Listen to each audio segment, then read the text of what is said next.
people should come to an event like this to be able to share experience with their peers. Very often, when you're running a small company in particular, you're pretty isolated, it's a lonely experience in many cases.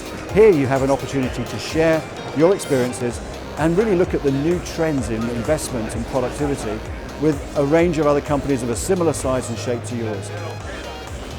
Mondelez are really looking for ways to expand into the digital world. Part of our strategy is around transforming the business to more digital technologies. So we're looking for ways to improve the way we make products, the way we deliver consumer quality, and really to engage with the digital technologies to really take the business forward so that we can grow. A lot of what we want to do in terms of our future factory vision is going to entail working with other companies, working with catapults, working with the supply chain, working with both large companies and SMEs. So events like this help us kind of make those connections with other companies, and it helps us see what other people have done and perhaps inspire us in terms of what we want to do with our future factory.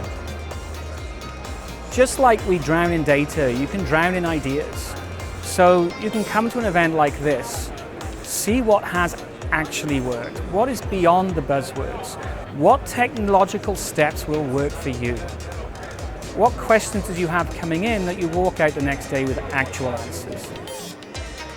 Even raising the profile to UK manufacturing is one of the USPs of an event like this. It's important that we get the whole message about Industry 4.0 out to as many people in the manufacturing community as possible.